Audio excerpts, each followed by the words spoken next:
ദൈവത്തിന്റെ ഒരു രീതി എന്താണെന്നറിയാം? നമ്മൾ ഒത്തിരി അങ്ങ് അപമാനിക്കപ്പെട്ട് നമ്മളങ്ങ് പൊടിയോളം ചവിട്ടി മെതിക്കപ്പെടുമ്പോ ഉണ്ടല്ലോ,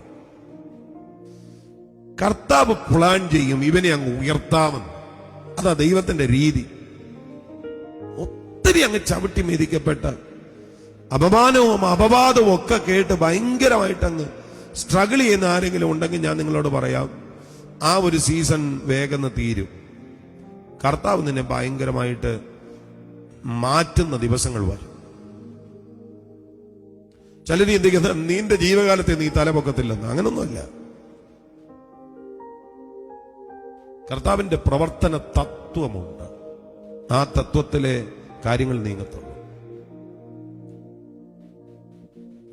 യാക്കോബിന്റെ കണ്ണിന് ലേയ അനിഷ്ടയായിരുന്നു കേട്ടോ. റാഹേലാണ് യാക്കോബിന്റെ ഹൃദയത്തിന്റെ പ്രശംസാ വിഷയം. അതിന്റെ എല്ലാ നിന്ദയും ഈ ലേയുടെ മേലുണ്ടായിരുന്നു. പക്ഷെ നിങ്ങൾ ശ്രദ്ധിച്ചേ, റാഹേൽ വഴിയരികിൽ വീണുപോയി കേട്ടോ. സെൽസഹിലിൽ റാഹേൽ വീണുപോയി. പക്ഷെ യാക്കോബ് തന്റെ ഭാര്യ ലേയെ കുറിച്ച് പറയുന്നത് എങ്ങനെയാണെന്നറിയോ? അബ്രഹാം ഹിത്യരിൽ നിന്ന് വിലയ്ക്ക് വാങ്ങിയ ശ്മശാന ഭൂമിയിൽ സാറയെ അവൻ അടക്കം ചെയ്തു. അവിടെ അബ്രഹാം അടക്കപ്പെട്ടു. അവിടെ ഞാൻ എന്റെ ഭാര്യ ലേയെ അടക്കം ചെയ്തു. അവിടെ നിങ്ങൾ എന്നെയും അടക്കണം. റാഹേൽ കിടക്കുന്ന വഴിയരികിൽ എന്നെ കൊണ്ട് അടക്കണമെന്നല്ല, അവിടെ ഞാൻ എന്റെ ഭാര്യ ലേയെ അടക്കം ചെയ്തു. അവിടെ നിങ്ങൾ എന്നെ അടക്കണം. ആരായിരുന്നു ഇത്? പലതിന്റെയും പേരിൽ അപമാനിക്കപ്പെട്ടവൻ. ആരായിരുന്നു ലേയ? വീടിനകത്ത് ഒറ്റപ്പെട്ടു പോയവൻ. ആരായിരുന്നു ലേയ? യാക്കോബിന്റെ കണ്ണിനെ അനിഷ്ട. പക്ഷെ വിശ്രമം എവിടെ? പിതാക്കന്മാരോടുകൂടെ മക്പേലയിൽ. ദൈവത്തിന്റെ പ്രവർത്തന തത്വത്തെ തിരിച്ചറിഞ്ഞോണം കേട്ടോ. ഹല്ലേലൂയ. അപമാനിച്ച് അപമാനങ്ങളെല്ലാം തിരിച്ചടിക്കുന്ന ഒരു ദിവസം വരും. മറക്കരുതത്. റാഹേലേ, നിന്റെ സൗന്ദര്യം, റാഹേലേ, നിന്റെ ആ പ്രതീതിയൊക്കെ നല്ലതാണ്. പക്ഷേ മറ്റൊരാളെ അപമാനിക്കാൻ അതിനെ ഉപയോഗിക്കരുത്. നീ വഴിയരികിൽ വീണു പോകും. ഹല്ലേലൂയ. ഇത് കാണുന്ന ഒരു ദൈവം ഉയരത്തിലുണ്ട്, മറക്കല്ല. ഹന്നയുടെ പ്രാർത്ഥനയ്ക്കകത്ത് ഹന്ന അത് പറയുന്നുണ്ട്. യഹോവ ജ്ഞാനമുള്ള ദൈവം, അവൻ പ്രവർത്തികളെ തൂക്കി നോക്കുന്നു.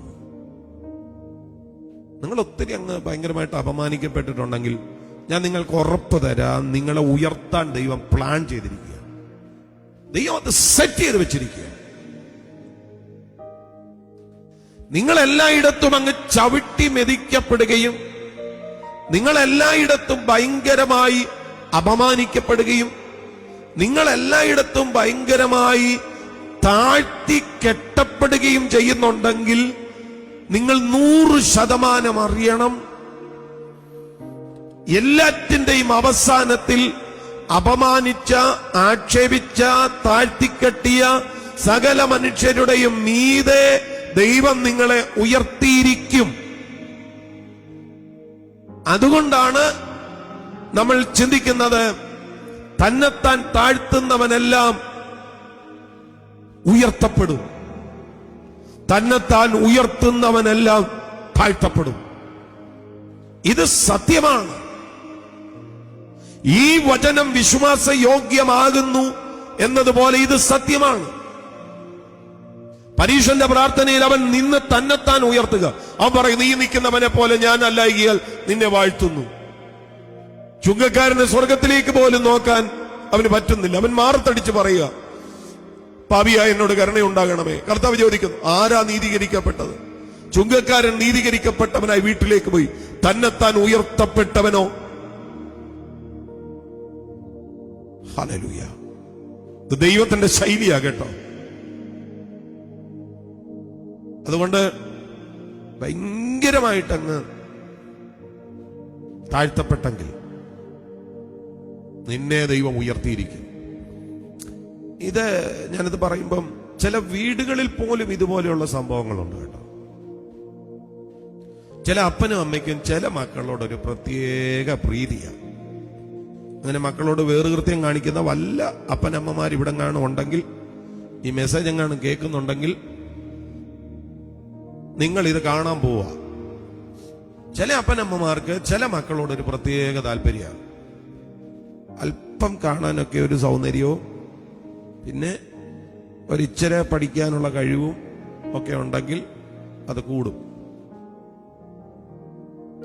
പിന്നെ ചിലർക്ക് പണമുള്ള മക്കളോട് ഒരിച്ചിരി ഇഷ്ടം കൂടുതലാണ്.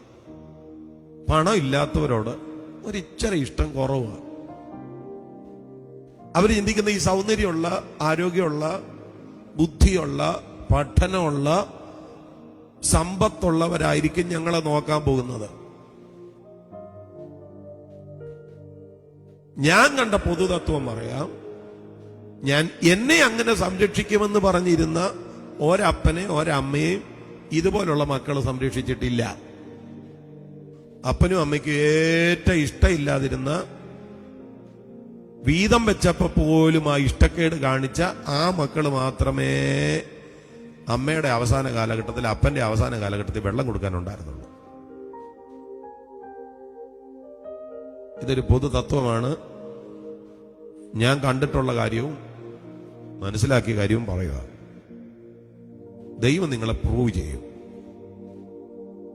ഞാൻ ആ വാക്ക് വീണ്ടും ആവർത്തിക്കാം. ദൈവം നിങ്ങളെ തെളിയിക്കും.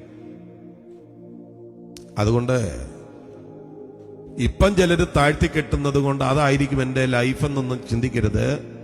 ഇത് ദൈവം കാണുന്നുണ്ട്. ദൈവം നിങ്ങളെ ഉയർത്തും. അസൂയപ്പെടത്തക്ക വിധത്തിൽ ഉയർത്തും. അതിശയകരമാം വിധത്തിൽ ഉയർത്തും.